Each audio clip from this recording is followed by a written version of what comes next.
ठीक है बेटा, हम लोग पहुंचे मैट्रिक्स चैप्टर में। मैट्रिक्स चैप्टर में लास्ट वीडियो लेक्चर में मैंने आपको बताया था adjoint of a matrix order 2x2। Last video जो था इसमें एडजॉइंट था 2x2 का, ये वाला। ठीक है, ये थोड़ा सा इजी होता है। अब 3x3 का जब हम लोग एडजॉइंट करेंगे, आज वाले वीडियो लेक्चर में हम ये सीखेंगे कि 3x3 का एडजॉइंट कैसे होता है। इसमें भी स्टेप्स वही दोनों हैं। पहला स्टेप है कोफैक्टर, दूसरा स्टेप है ट्रांसपोज ऑफ कोफैक्टर। ठीक है, अब यहाँ पे भी स्टेप्स सारे वही हैं, सुनते रहो कैसे सॉल्व करते हैं। सबसे पहले मैंने एक एग्जांपल ले लिया, एग्जांपल वही लिया मैंने 1 2 3 4 5 6 7 8 9। तो ये स्टेप्स धीरे धीरे याद करते जाओ। कोफैक्टर ऑफ ए में सबसे पहले ये साइन याद करो। अब ये साइन जो है 3x3 में अल्टरनेट साइंस है, plus minus plus minus plus minus plus minus plus. मतलब आप अगर कंटिन्यूअसली स्टार्ट करोगे, पहला एलिमेंट प्लस, फिर सब अल्टरनेट है। सुनना भी ध्यान से मैं कैसे बोलता हूँ, plus minus plus minus plus minus plus minus plus. तो ये साइंस जो है ये अल्टरनेट चलते जाएंगे। ठीक है, पहला पहला प्लस, तो ये 9 साइन याद करो कोफैक्टर के लिए 3x3 के लिए। फिर while solving determinant coefficient is multiplied but while solving cofactor coefficient is not multiplied। देखो ये क्या लिखा हुआ है, मैं आपको डिटर्मिनेंट दिखा दूं, आपको डिटर्मिनेंट दिखाता हूं मैं आपको 3x3 का। पहले मैं आपको 3x3 का डिटर्मिनेंट दिखाता हूं। ये 3x3 का डिटर्मिनेंट है। अब इसमें देखोगे ना, आगे ये 1, ये 4 और ये 7, मतलब पहली रो के जो एलिमेंट्स हैं 1 और 4 और 7 ये मल्टीप्लाई किए हुए हैं, इसको कोएफिशिएंट्स बोलते हैं। 1 और 4 और 7 डिटर्मिनेंट सॉल्व करते टाइम, ये डिटर्मिनेंट है, डिटर्मिनेंट सॉल्व करते टाइम आगे ये कोएफिशिएंट्स मल्टीप्लाई होते हैं, फिर माइनर आता है, फिर ये माइनर आता है 5 6 8 9। लेकिन जब हम लोग कोफैक्टर सॉल्व करते हैं तो ये माइनर ये वाला सेम आएगा, 5 6 8 9 ये माइनर सेम आएगा, लेकिन आगे ये वाला कोएफिशिएंट जो है 1 वो नहीं आएगा। ठीक है, तो डिटर्मिनेंट में आगे कोएफिशिएंट आता है, मतलब ये वाला 1 और ये 4 और ये 7, लेकिन कोफैक्टर सॉल्व करते टाइम आगे कोएफिशिएंट नहीं आता है। तो वो मैंने कुछ रूल्स लिख के रखे हैं। ये हमारा कोफैक्टर 3x3 का तो मैंने लिख के रखा है, while solving determinant coefficient is multiplied but while solving cofactor coefficient is not multiplied। आगे फिर while solving determinant only first row is solved। अभी अभी मैंने आपको ऊपर डिटर्मिनेंट दिखाया 3x3 का, उसमें सिर्फ पहली रो के जो 3 एलिमेंट थे वही सॉल्व किए थे। लेकिन कोफैक्टर सॉल्व करते time, but while solving cofactor all rows and all columns are solved। मतलब डिटर्मिनेंट में हम लोगों ने सिर्फ पहली रो के 3 एलिमेंट्स के माइनर सॉल्व किए थे। कोफैक्टर सॉल्व करते टाइम हम सारे एलिमेंट्स के, सारे रोज के, सारे कॉलम्स के हम लोग माइनर फाइंड आउट करेंगे। अब यहां तक रूल्स थे, यहां तक सब कोफैक्टर के रूल्स थे। अब प्रैक्टिकल एग्जांपल अभी शुरू होगा, सुनो ध्यान से, यहां से एग्जांपल शुरू होगा। ये ए मैट्रिक्स आपको दी हुई है, ये ए मैट्रिक्स दी हुई है, इसमें आपको दिया हुआ है 1 2 3, मतलब कॉलम वाइज, मैं हमेशा कॉलम वाइज रीड करता हूँ। 1 2 3 ये क्वेश्चन है, फिर ये 4 5 6 ये भी क्वेश्चन है, 7 8 9 ये भी क्वेश्चन है। ये आपको 3x3 का क्वेश्चन ए मैट्रिक्स दिया हुआ है। अब हम लोग सबसे पहले इसका कोफैक्टर सॉल्व करेंगे। जब हम लोग इसका कोफैक्टर सॉल्व करेंगे तो हम लोग टोटल 9 माइनर्स बनाएंगे। 9 माइनर कैसे बनाएंगे, ये 1 का माइनर, ये 1 का माइनर कैसे सॉल्व करेंगे, 1 को दोनों साइड से कट कर दो, 1 की रो भी कट कर दो और 1 का कॉलम भी कट कर दो। मतलब 1 को रो वाइज और कॉलम वाइज दोनों साइड से कट कर दो। तो अगर आप 1 की रो भी कट कर दोगे और 1 का कॉलम भी कट कर दोगे तो बाकी बचेगा 5 6 8 9। ये 5 ये 6 ये 8 ये 9, इसको हम लोग बोलते हैं माइनर, इसको हम बोलते हैं 1 का माइनर, इसको हम लोग 1 का माइनर बोलते हैं। ऐसे MINOR माइनर लिखना नहीं, सिर्फ आपके समझने के लिए। तो ये 5 6 8 9 ये 1 का माइनर हो गया। फिर हम लोग क्या करेंगे, हम लोग 4 का माइनर सॉल्व करेंगे। तो अगर मेरे को 4 का माइनर चाहिए, ये 4 का माइनर चाहिए, तो मैं 4 को दोनों साइड से कट कर दूंगा। 4 का रो भी कट कर दूंगा, ये 1 4 7 ये 4 वाला रो कट कर दिया, और ये 4 5 6, ये 4 वाला कॉलम कट कर दिया, तो बाकी क्या बचा? बाकी बचा 2 3 8 9। तो ये 2 3 8 9 ये हमारा 4 का माइनर, 4 का माइनर होगा 2 3 8 9। हाँ, तो ये हो गया हमारा 4 का माइनर।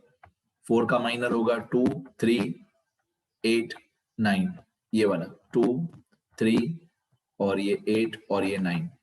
अब इसके बाद हम लोगों को चाहिए 7 का माइनर। तो 7 का माइनर मतलब 7 की रो भी कट कर दो और 7 का कॉलम भी कट कर दो। 7 की रो कट कर दोगे तो ये 1 4 7 कट हो जाएगा। 7 का कॉलम कट कर दोगे तो ये 7 8 9 कट हो जाएगा। बाकी बचेगा 2 3 5 6, ये हमारे 7 का माइनर 2 3 5 6। फिर हम लोगों को चाहिए ये वाले 2 का माइनर। क्या होता था जब हम डिटर्मिनेंट सॉल्व करते थे तो डिटर्मिनेंट में सिर्फ हम लोग ये पहली रो ही सॉल्व करते थे। डिटर्मिनेंट में सिर्फ पहली रो सॉल्व होती है, लेकिन कोफैक्टर में 9 के 9 एलिमेंट सॉल्व होते हैं। अब ये 2 का माइनर, ये 2 का माइनर चाहिए तो 2 को दोनों साइड से कट कर दो। 2 की रो भी कट कर दो और 2 का कॉलम भी कट कर दो। ये 2 की रो भी कट कर दी, 2 का कॉलम भी कट कर दिया। बाकी बचा 4 6 7 9। तो ये हमारे आंसर में लिखा हुआ है 4 6 7 9। इसके बाद मेरे को चाहिए यहाँ पे 5 का माइनर, बीच में 5 का माइनर। तो 5 की रो और कॉलम कट कर दो, बाकी बचा 1 3 7 9। तो ये हमारा आंसर 1 3 7 9। इसके बाद हम लोगों को चाहिए ये 8 का माइनर। 8 का माइनर चाहिए तो 8 को दोनों साइड से कट कर दो, बाकी बचा 1 3 4 6। ये हमारा आंसर 1 3 4 6। इसके बाद हम लोगों को चाहिए यहाँ पे 3 का माइनर। 3 का माइनर चाहिए तो 3 की रो भी कट कर दो, 3 का कॉलम भी कट कर दो, ठीक है।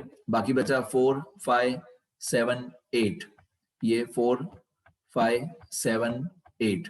फिर हम लोगों को चाहिए ये वाले 6 का माइनर।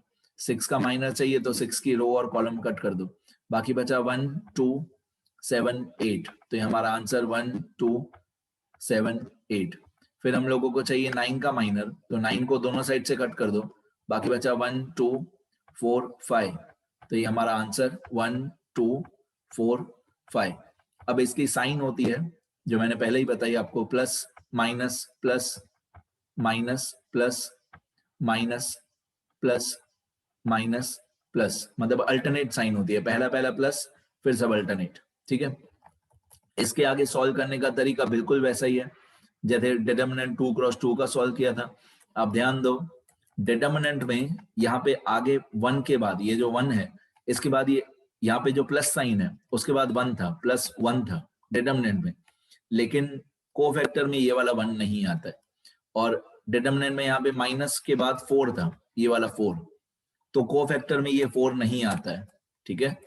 आगे इसके आगे पूरा मेथड सेम है, पहले डायगोनल वाले दोनों मल्टीप्लाई, मतलब 5 मल्टीप्लाई में 9, डायगोनल पे जो दोनों एलिमेंट्स है 5 और 9 ये दोनों मल्टीप्लाई, फिर माइनस एंटी डायगोनल वाले दोनों एलिमेंट्स, माइनस ये वाला 6 मल्टीप्लाई बाय 8, पहले डायगोनल वाले दोनों मल्टीप्लाई, फिर माइनस एंटी डायगोनल वाले दोनों मल्टीप्लाई।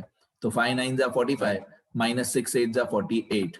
तो ये यहाँ पे लिखा हुआ है 5 इंटू 9 माइनस 6 इंटू 8, ठीक है।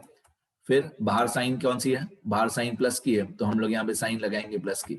फिर दूसरे माइनर में वैसे ही 2 multiply by 9 minus 3 multiply by 8, और बाहर वाला माइनस माइनस ही रहेगा, तो 2 multiply by 9 minus 3 multiply by 8। Determinant में बीच में दो ब्रैकेट्स के बीच में बाय डिफॉल्ट साइन माइनस की होती है, ठीक है। तो ये 2 multiply by 9 minus 3 multiply by 8, diagonal minus anti diagonal, और बीच में साइन माइनस की, और ये बाहर वाला जो माइनस है ये वाला, ये बाहर वाला माइनस, यहाँ पे भी बाहर माइनस लिखा हुआ है। फिर 2 multiply by 6 minus 3 multiply 3 multiply by 5, तो 2 multiply by 6 minus 3 multiply by 5, और ये बाहर वाला प्लस यहाँ पे प्लस ही रहेगा। फिर 4 multiply by 9 minus 6 multiply by 7, ये 4 मल्टीप्लाई बाय 9 माइनस, फिर दूसरे ब्रैकेट में 6 मल्टीप्लाई बाय 7, बाहर वाला माइनस माइनस ही रहेगा। फिर 1 multiply by 9 minus 3 multiply by 7, फिर 1 मल्टीप्लाई बाय 6 माइनस दूसरे ब्रैकेट में 3 मल्टीप्लाई बाय 4, आगे फिर 4 मल्टीप्लाई बाय 8 माइनस दूसरे ब्रैकेट में 5 मल्टीप्लाई बाय 7, ये रहा 4 multiply by 8 minus 5 multiply by 7, फिर 1 मल्टीप्लाई बाय 8 दूसरे ब्रैकेट में माइनस दूसरे ब्रैकेट में 2 मल्टीप्लाई बाय 7, ये रहा, फिर 1 मल्टीप्लाई बाय 5 माइनस दूसरे ब्रैकेट में 2 मल्टीप्लाई बाय 4, ये रहा, और बाहर वाली जो साइन थी सबकी plus minus plus minus plus minus plus, बाहर वाली साइन सबकी सेम है। आगे इसको और आगे सॉल्व करें तो 5 9 जा 45 माइनस 6 8 जा 48, इसके आगे बहुत इजी है। 2 multiply by 9 18, 3 multiply by 8 24, 2 multiply by 6 12, 3 multiply by 5 15, फिर 4 मल्टीप्लाई बाय 9 36, 6 मल्टीप्लाई बाय 7 42। इस तरीके से सबको पहले मल्टीप्लाई किया हुआ है, ठीक है, ये आप आराम से कर सकते हो। इसके बाद 45 माइनस 48 माइनस 3 होता है, 45 माइनस 48 माइनस 3 होता है, और जो बाहर वाला प्लस है वो अभी तक भी प्लस ही है। फिर 18 माइनस 24, 18 माइनस 24 माइनस 6 होता है, और बाहर वाला माइनस अभी तक भी माइनस ही है, ये बाहर वाला माइनस और ब्रैकेट के अंदर 18 माइनस 24 माइनस 6। मैंने बहुत धीरे धीरे सॉल्व किया है, आप लोग जरूरी नहीं है कि इतना डिटेल में लिखो, आप लोग बीच में 1-2 स्टेप स्किप कर दोगे तो भी चलेगा, मैंने बहुत डिटेल में लिखा है। तो 12 माइनस 15 माइनस 3, और बाहर वाला प्लस प्लस ही है, ठीक है। आगे इसके बाद plus minus minus 3, minus minus plus 6, plus minus minus 3, minus minus plus 6, plus minus minus 12, minus minus plus 6, plus minus minus 3, minus minus plus 6, और प्लस माइनस माइनस 3। ये हमारा कोफैक्टर आ गया, ये क्या है, कोफैक्टर है। कोफैक्टर आ जाने के बाद हम लोग एडजॉइंट सॉल्व करेंगे, एडजॉइंट ऑफ ए। पहला स्टेप होता है कोफैक्टर, ये देखो ये पूरा हमारा कोफैक्टर था, ये पहला स्टेप होता है हमारा, ये पूरा कोफैक्टर होता है, ठीक है। कोफैक्टर में 9 माइनर्स आते हैं with sign without coefficient, 9 minors sign के साथ, आगे सबके साइन होती है एक प्लस माइनस की, ठीक है, और विदाउट कोएफिशिएंट, आगे कोएफिशिएंट नहीं लिखना है। तो ये 9 माइनर साइन के साथ सॉल्व किए, कोएफिशिएंट नहीं होता है इसमें, कोएफिशिएंट डिटरमिनेंट में होता है, मैंने बहुत बार बताया। ये कोफैक्टर ऑफ ए, ये पूरा कैलकुलेशन हो गया कोफैक्टर ऑफ ए का। अब इस कोफैक्टर का हम लोग ट्रांसपोज कर देंगे, कोफैक्टर का ट्रांसपोज कर दोगे तो एडजॉइंट आ जाएगा। अब इसमें ये जो पहली रो है -3 6 -3, ये जो पहली रो है, first row will become first column, first row will become first column, -3 6 -3। इसको पहली रो को पहले कॉलम में लिख देंगे, -3 6 -3। जो दूसरी रो है 6 -12 6, इसको दूसरे कॉलम में लिख देंगे। Second row will become second column, second row will become second column, मतलब 6 -12 6, ये सेकंड कॉलम बन जाएगा। And third row -3 6 -3 will become third column, third row will become third column. ये मैंने ट्रांसपोज कर दिया, इसको क्या बोलते हैं, ट्रांसपोज। तो कोफैक्टर का ट्रांसपोज कर दिया, मतलब हमारा एडजॉइंट ऑफ ए आ गया। यही हमारा एडजॉइंट होता है 3 क्रॉस 3 का। बस इतना ही था बेटा, ठीक है। तो इस वीडियो लेक्चर में मैंने आप लोगों को एडजॉइंट ऑफ ए सिखाया 3 क्रॉस 3 का, ठीक है बेटा। लिखना बहुत जरूरी है, हर वीडियो लेक्चर में मैं यही बोलता हूँ, लिखना बहुत जरूरी है। ये रूल्स हैं पहले कि एडजॉइंट में 2 स्टेप्स होते हैं, पहला स्टेप कोफैक्टर, दूसरा स्टेप ट्रांसपोज ऑफ कोफैक्टर। ये कोफैक्टर की साइंस है, प्लस माइनस की साइंस 3 क्रॉस 3 की। ये लिखा हुआ है कि डिटरमिनेंट में आगे कोफिशिएंट मल्टीप्लाई होता है, कोफैक्टर में आगे कोफिशिएंट मल्टीप्लाई नहीं होता है। डिटरमिनेंट में सिर्फ पहली रो सॉल्व करते हैं, और कोफैक्टर में सारे एलिमेंट सॉल्व करते हैं 9 के 9, ठीक है। एक बार लिख लेना अच्छी तरह,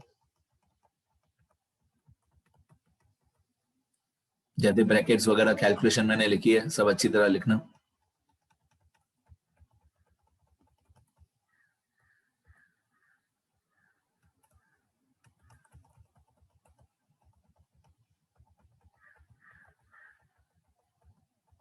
ठीक है, इतना लिखो बेटा।